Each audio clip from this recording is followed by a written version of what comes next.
You can only do that if your limits are constants. But, you know, doing y first, that shouldn't be too bad because, well, you can factor y out. If you factor out the y, when you integrate y, it gives you 1/2 y squared times this whole 1 minus 2x squared business left alone. I probably do not have enough room to finish this problem here. But when you plug in 1 for y, you get this. And then when you plug in x squared for y, keep in mind y is squared also, so that's actually x to the 4th. That's an easy mistake for me to fall prey to once in a while. And then I know you're halfway done, but you know, turn this to an x polynomial, integrate x from 0 to 1, and boom. So Green's theorem is kind of handy because it eliminates the need for doing all the line intervals for each of your perimeter parts. Yes, sir? Just curious, is there a reason why it doesn't work clockwise? Oh, you can do clockwise. If the orientation goes from counter to regular clockwise, all you need to do is either reverse this or do this completely and then change the sign of the answer at the end. But it has to be like cyclic in this nature. They all have to be oriented in the same direction. Yes, in order to use that standard version of Green's theorem, it has to be a counterclockwise orientation all the way around. Okay. So you can't, if you actually had, for some reason, if the path was dictated counterclockwise and this switched to clockwise, that would really have to be two different problems, and you couldn't use Green's theorem at all. Yeah, and that would suck. Yeah. So what about C down here? The what? The long way, you'd have to do 4 different curves, 2 of which are, you know, circular arc portions. And let's see, is that counterclockwise or clockwise orientation? Counter, yes, and it's counterclockwise. So you're going this way. So Green's theorem kicks in. What does your integrand become if you, and yeah, look at the love you have here. This whole cosine of y cubed thing, if you had to do it the long way. Not only is the parameterization a hot mess, and 4 different integrals you'd have to commit to a hot mess, but then you potentially have something here that you don't know how to integrate, you know, depending on what you plug in for y. But what does Green's theorem turn this line integral into? What's your q partial of x going to be? 3y squared. 3x squared. X squared. Yeah. P and Q. The first part is q's partial with x will be 3x squared minus p's partial with y, which is negative 3y squared. So after doing qx minus py, you actually get 3x squared plus 3y squared, or 3 times x squared plus y squared. Polar maybe? Concentric circles, circular arcs. R goes from 3 to 4. Theta goes from 0, pi over 2 to 5 pi over 2. Yeah. And your integrand would just be 3r squared times the extra r. Much easier to do in Green's theorem. So yeah, sometimes in Green's theorem you see some funky functions involved here that actually vanish when you do that q partial x minus p partial y construct for turning into Green's theorem. And that's all inside the integral? And that's all inside the integral. The double integral? The double integral integrand, yeah. This one becomes 3x squared minus negative 3y squared. And then, yeah, that as a polar integral is 3r cubed. With, do you see why it's 3 to 4 for r? See, the labeling scheme here is xy values or x values. So it is negative 3 on the x-axis, negative 4 on the y-axis, or on the x-axis. But when you go in terms of r, you just use absolute values. That's an r value of 3 and an r value of 4. So that's why you can get away with 3 to 4 for r. And then pi over 2 to 5 pi over 4 for those theta limits, because it does tell you this is the line y equals x. And the handy thing about the line y equals x is it cuts a 45-degree angle there. Okay. So there is enough information to get those polar limits on that one. And it turns into a manageable integral when you convert it. And if it was yes, sir. oriented the other direction, would you just slap a negative sign in front? Yeah, you just put a minus sign here. If you stick to doing qx minus py, just Stick a negative in the front if you happen to notice, or the problem happens to say, watch out, clockwise orientation here. Okay. Yeah, see, sometimes it'll mention clockwise orientation, especially if you're dealing with rectangles like this, or the graph will show clockwise orientation, but it's always best if you actually see the words. It's the best little slap in the face reminder. Watch the slide. Okay. And then what we did this past Tuesday night, parametric surfaces and surface area. My favorite topics. It mentions for parametric surfaces you could have a problem involving matching. So that's pretty much kind of ideally established right here on this first page of the parametric surfaces notes. Where you're given 5 different parametric sets of surfaces and you want to match them with the ones here. Things to remember is whenever you see u sine v and u cosine v paired with a couple of them, that's going to give you some kind of circular region or circular projection of this surface in that particular plane. See, in this case, you have the pairing with the x and the z coordinates, or the I and the k components of the surface. So in both D and E, whatever this surface is, it should project to the xz plane as a circle. And of the surfaces you see here, which one looks like they would project to the xz plane as circles? If you flatten them out to x and z. 3. 3 and 5. 3 and 5, yeah. Those surfaces when smushed to the xz plane, x in here, z right there, those would transpose to circles there, okay? Because that u sine v and u cosine v essentially gives you a filled-in disk from 0 to whatever u is, and 0 to 2 pi for v, being like the polar values are in theta, okay? And then what distinguishes the use of u squared here versus u there? So u, the j component is going to be linear, so u would match with 3. It's a cut, not a Yeah, a linear j component there is going to give you, I guess, linear increasing values in the y direction or the j direction, and that's indicative of a cone, versus the quadratic use of u, which should give you these parabolic shapes like this. So yeah, this is a proper cone and that's a proper paraboloid, all based on using u versus u squared. Okay. That might be a little tough because that's a little harder to see than some of the things. I mean, well, of the things we've seen, triple integrals is the only real visual thing so far, because most of the line integral stuff is a little more abstract, because it's kind of hard to lend itself to a picture. But this is kind of a cool topic. And if you ever get a software package that lets you graph parametric surfaces, look this section up in a Calculus 3 textbook. Either the one you got or some other textbook. It's covered in every textbook I've seen nowadays, because when I was learning Calculus 3, this wasn't actually a topic. They have since added this to the Calc3 curriculum just because of, well, I guess programming 3D models and stuff like that. If you need a portion of a sphere or a portion of a paraboloid, if you define it parametrically, it's a good way to give you that snippet of that particular surface. But matching would be, I guess, the ideal example of what to see here. And then the only calculus we did with parametric surfaces was finding surface area. Okay, and so in going over those potential kinds of problems, you're going to want to go through at least problem number 3 here, and then this stop sign I drew technically is not just a stop sign for this section, it's a stop sign for the material on your test. Except for the bonus I've mentioned. I still have yet to show you how to do a surface integral. I want to show you that tonight so you can at least have a chance at doing that bonus. But yeah, for surface area, you'll be given some parametric surface like these, and then some limits on u and v. And if numbers a and b here are the perfect examples. If you've got the surface and you got the limits of u and v, all you need to do is set up this integral. Remember, it's a double integral over your uv domain. Sorry, that looks very sloppily written, but over the uv domain that's described to the surface right here. Do you remember what the integrand is for surface area? It was just 2 nights ago. Look it up. Find it in your notes. Because if you look it up, you'll know where to find it later. If I tell it to you, you'll forget it in 5 minutes. What is the integrand for calculating surface area on a parametric surface? 1 I've over done the ds. homework yet. I'll do all the homework before you do. 1 over ds? No? No?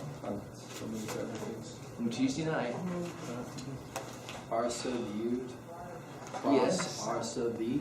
Okay. What do those subscripts mean? Partial Yes. You want to create a vector. R is partial with respect to u. crossed with r's partial with respect to v, and now this is integrating a vector. You're not really going to integrate a vector. What do you actually do to this cross product? Norm, Magnitude? sorry. Yeah, norm. It's magnitude measured. So you want to take the magnitude of your cross product vector, doing the partial derivative of u and v separately.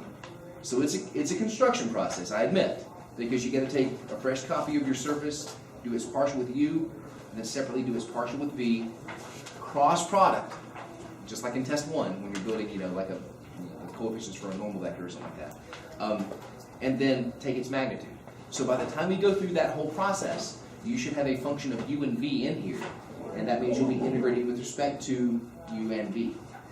And again, in most cases, your u and v limits are going to be ascribed as constants, like they are here and here. So if I commit to du dv order for this first one on A, then I will be, have 0 to 2 as my inner integral, and negative 1 to 1 is my outer integral. Okay. And it looks like every one of them, even the third one here, tells you the u and v values. Okay. And it's always u cross v. Yeah, but see, keep in mind, since you are taking the magnitude of it, it doesn't matter, because the magnitude of either cross product is going to be the same length. So I guess that's just alphabetical order. It's the only reason it's listed that way. Okay. So far, so good.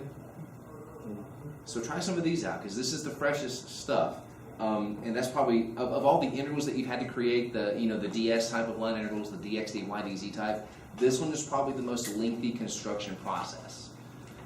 And now, the bonus material, I at least want to show you how to integrate a surface integral. So the last chunk of your notes that you have yet to experience, I guess, the next page, based on the order we've done so far, the next page should be this. Okay? And these problems, after the stop sign that I drew on Tuesday night, these problems pair with the first 3 under part D of your Alphabet Soup homework supplement. So I'm going to call this bonus section, because your bonus will be similar to one of these 3. See, surface area that we calculated on Tuesday night was doing a double surface integral of the function 1 with respect to the surface itself. Like the Yanka problem we did with the sphere cut by a cone, or a certain patch of a plane or something like that. Whatever part of the surface area you're finding, if you do the double surface integral of the function 1, it's going to give you that surface's area. But in this case, you may actually have an integrand, and here's the funky thing. This can be a function of 3 variables, even though you're integrating over the 2-dimensional surface. Because, yeah, it's true, yeah, maybe? Okay. All right. Everything all right? Okay. Sorry, y'all giggling. It makes me think my fly's open or something. Anyway, the reason you have 3 variables here is because the surface is in 3 space. Every point on, say, a sphere has 3 coordinates to it.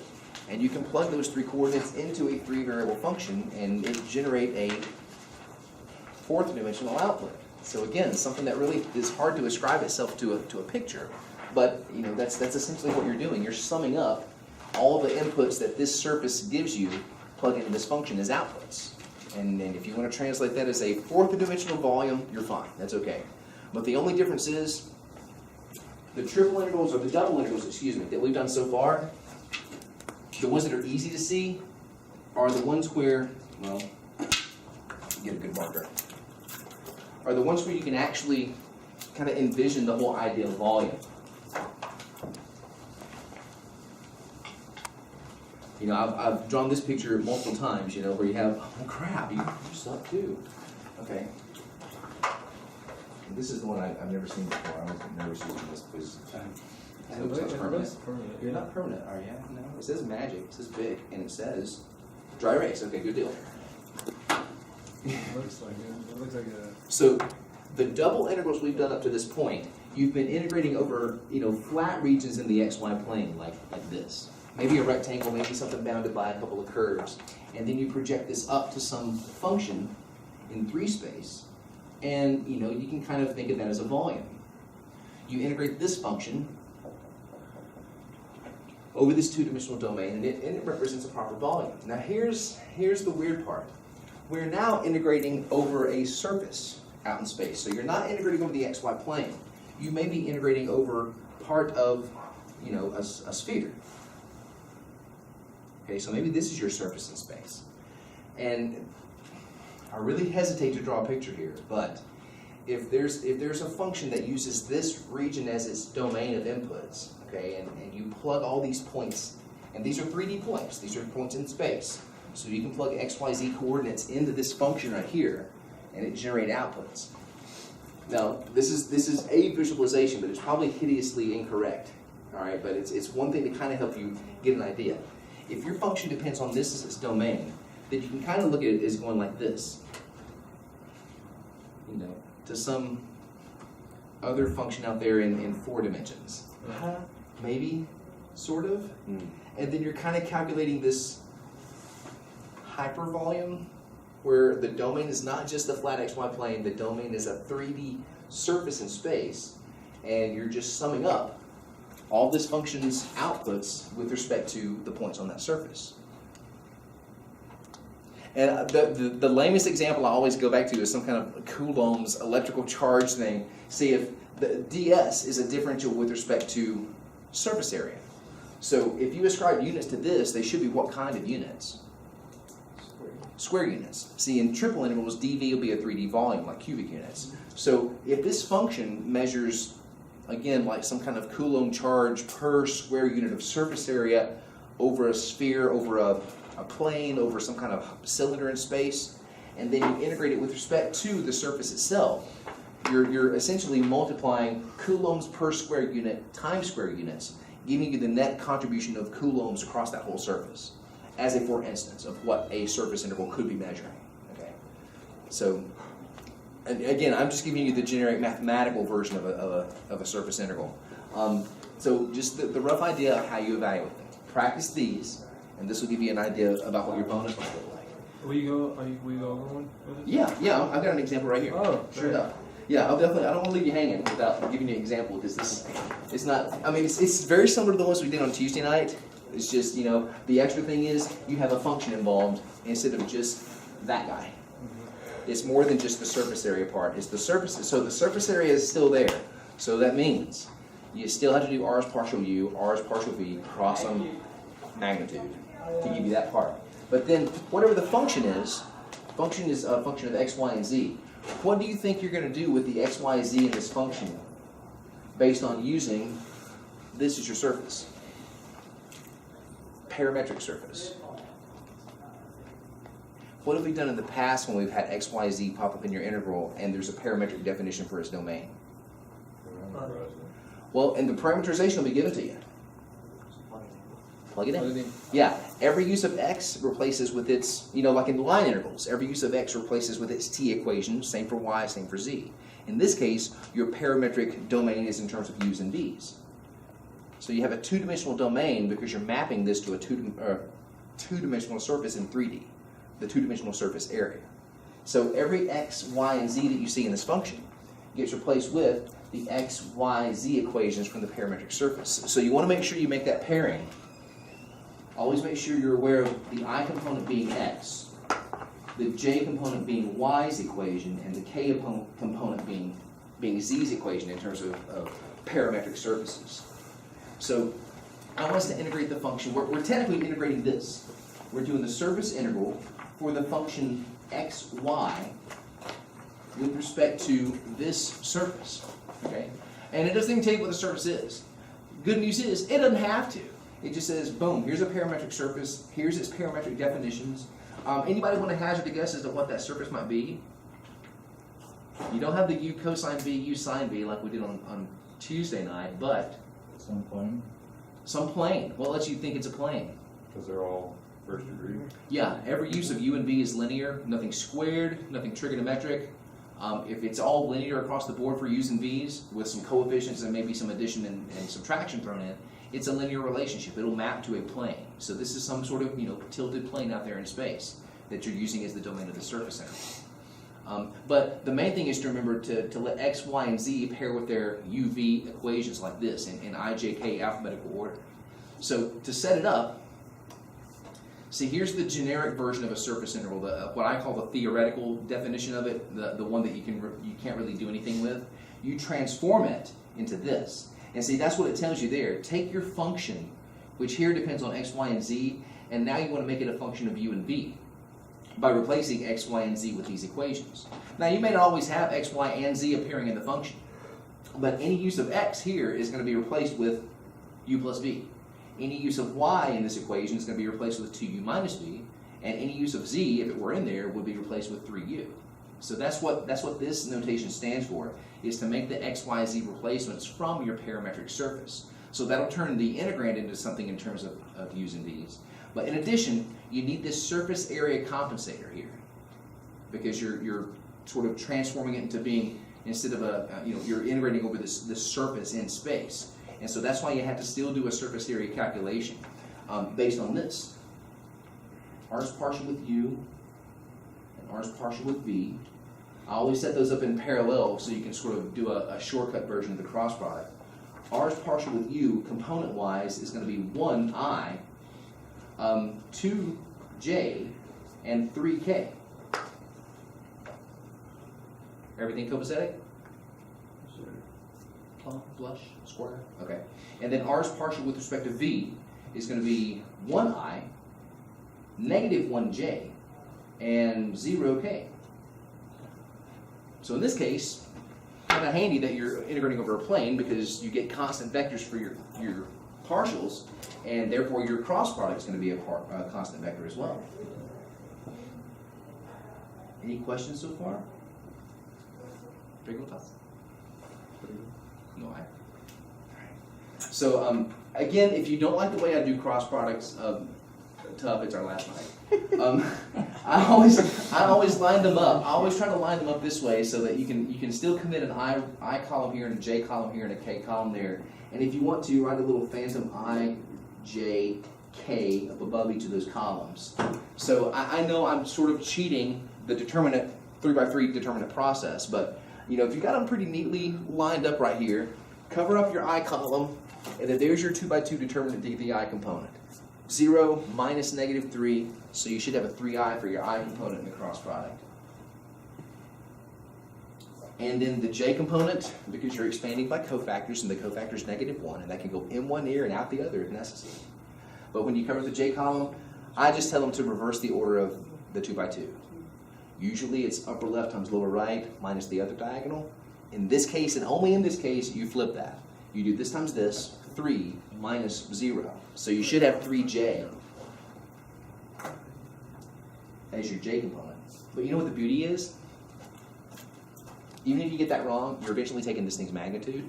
So you're going to square all three of these. So even if you have the wrong signage, that's going to vanish. In this particular use of the cross product. It's still best to make sure your cross products are always correct, but in this case, since you are eventually going to the magnitude, skipping the signs there may be forgivable. Then the K component's back to normal. So in this case, -1 minus 2 should give you -3 for your K component.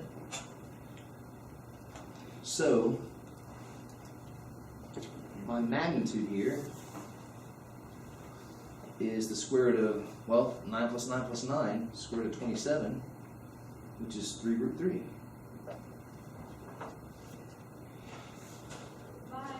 And so when I transform this to what it should be as a surface integral, everybody's okay so far? Because that should overlap with what we did on Tuesday night. And in this case, it's a little more user-friendly because you had constant vectors for your partial and a constant cross product. So in this case, you transform this, that's what we have right here. You turn this into the double integral over your UV domain, and I almost bled red on top of it, but that's our UV domain once we commit to what order we want to do. X gets replaced with u plus v. Y'all see where I'm getting that from? I don't really. Because that's X's pairing, that's X's parametric equation for this surface. V, y gets replaced with 2u minus v.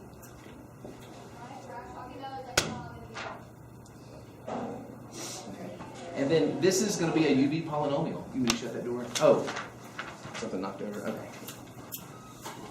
There's a ruckus out there. Okay. So either order, you've got constant limits for u and for v. It's going to be a uv polynomial either way. So I guess since u has a 0 limit, I'll save it for last because I want to save the best for last. So and now you want to That's the way I integrate. feel about my 10th grade here. Right? What now? I said that's the way I feel about my 10th grade. You're saving the best for last. Yeah. Exactly. I want all of you to do that. Oh, sugar. What did I leave out? Z. Well, I didn't leave out Z. There is no Z.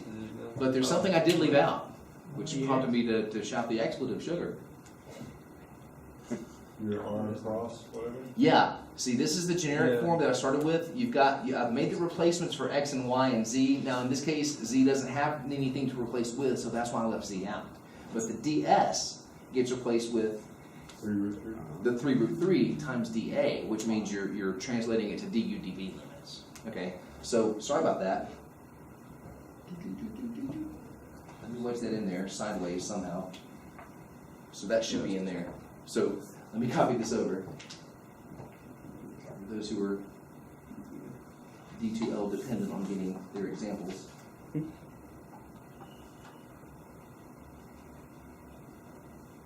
Okay. And so that's setting it up. And now the rest is okay. Again, this constant right here that we got from the cross product magnitude, since it is a multiply constant, you can pull it all the way to the front. And then do go ahead and FOIL this critter out. You've got a 2u squared minus a uv plus a 2uv, so your middle term should be plus uv, and then minus v squared. And unfortunately, even though you got constant limits, if it wasn't factorable as separate functions of u and v here, it can't be factored as separate functions of u and v here. So you have to take it as it is, unfortunately. So if I integrate with respect to v first, that leaves u constant. So 2u squared would become 2u squared times a linear v. uv would become plus half uv squared. And minus v squared would be minus v squared u, or uv squared, if you insist on that bit of order. Limits 3 plug in first for v, and 1 plug in last for v. So let me carefully crunch that out. That's going to give me 6u squared plus 9 halves u. Again, 3 plug in for the v, and then minus 9u. Got a lot. Bless you. Bless you. And then plug in your 1 for all the v's. So that'll give me a 2u squared plus 1/2 u minus u. So I'm going to take the liberty. Yes, sir? Did I screw something up? The 3√3, I'm going to No, I wasn't the going end, for the 3 root v. You have uv minus v squared. Is that correct? well, no, uv squared. No, you're uv before. minus v squared, yes. Okay, but when you come down, you have v squared and then u. You're not integrating it to u with respect to u. You're integrating it with respect to v. Right, so the first integral should be with respect to v, so I've screwed something up. 2 Yeah, squared v. Yeah, you messed up the last one. It should Your be last one should be 1/3. Oh, v 1/3 v Yeah. cubed. Sugar, you're right. Thank you. So that'll change I was v. just trying to figure out why No, you were getting a No, that's u. right. Sorry about that. See, I get crisscrossed myself. So 1/3 of 27 makes that just a 9. No u involved there. And then minus 1/3 over here. Okay, so you do have 3 distinct types of terms. You've got a u squared, a u term, and a constant term. So what I'm going to be integrating with respect to u, 6 minus 2 is 4u squared. 9 halves minus 1/2, 8 halves, so plus 4u. And then negative 9 plus 1/3, so 27 1/3 is 28 thirds. With a minus 9, isn't It is a minus 9, minus. Okay, so minus 27, so plus 1 is minus 26 thirds. 26 thirds, yeah. Ooh, see, late. I'm sorry. And then finally, barring any other mistakes I'm going to make, good thing this is the bonus. 4/3 u cubed plus 2u squared, and then wait for it, minus 26/3 u. Of course, the limits are 0 to 2, yay. So, I'm going to slide this in. 32/3, and then plus 8, and then minus 52/3 times 3√3. So you end up with 4 radical 3 as the final value of this surface interval. Not a surface area, necessarily. Keep in mind, this is the integral of a function that's using this surface as its domain. So, depending on the nature of the outputs of this function here, that could give you a positive value, a negative value, or a 0 value as a surface integral. So when you have a function as your integrand, it's not necessarily a geometric attribute of the surface you're measuring. You're measuring some kind of use that this function has with that surface as a double integral. Yes, sir? So going back to what you said previously with finding the surface area, you said that our integrand would be 1. Well, at the beginning, this integrand right here is 1. But whenever you transform it, you're always going to have that every single time for a parametric surface area. So what do you mean by the first part is 1? Oh, you mean this right here? Yeah. Well, whenever you do, see, we've seen different kinds of multiple integrals this semester. We've seen, we get the only good marker that's left. We've seen double integrals over regions in the xy plane, where the differential can be dA also. So like, for some kind of region like this. We've seen triple integrals over regions in space, something kind of like that.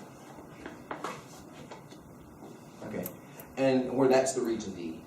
And every time you integrate the function 1, you are finding the geometric attribute of your integral's domain. So the geometric measure of this integral's domain is a 2-dimensional area. So a double integral of 1 over this region would calculate that region's area. The triple integral of 1 over this 3D region would calculate its volume. So if your integration domain is a surface, some kind of surface out here in space, S, and this is running out on me, sorry.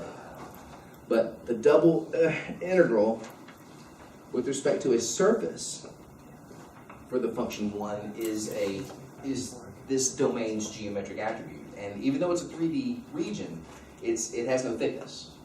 Since it's just a surface, it's not a solid in 3D, it's just the surface of something in space, like a sheet. As opposed to, this would be like, the top of the tent and everything inside the tent. You see? Whereas this is just a sheet out in space.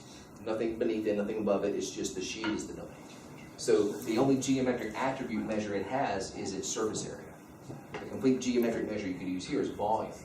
So anytime your integral goes to 1, your integrand goes to 1, you're measuring the geometric attribute of that domain. 2D area flat, or 2D area surface, or 3D volume. But then in some cases, like in this case, if we switch this to spherical, does the integrand stay 1? Well, spherical. It goes to rho squared sine phi. Yeah. So see, whenever you transform your integral in order to evaluate it, sometimes an extra compensator has to be thrown in there to help you evaluate it. Same thing with this. What we did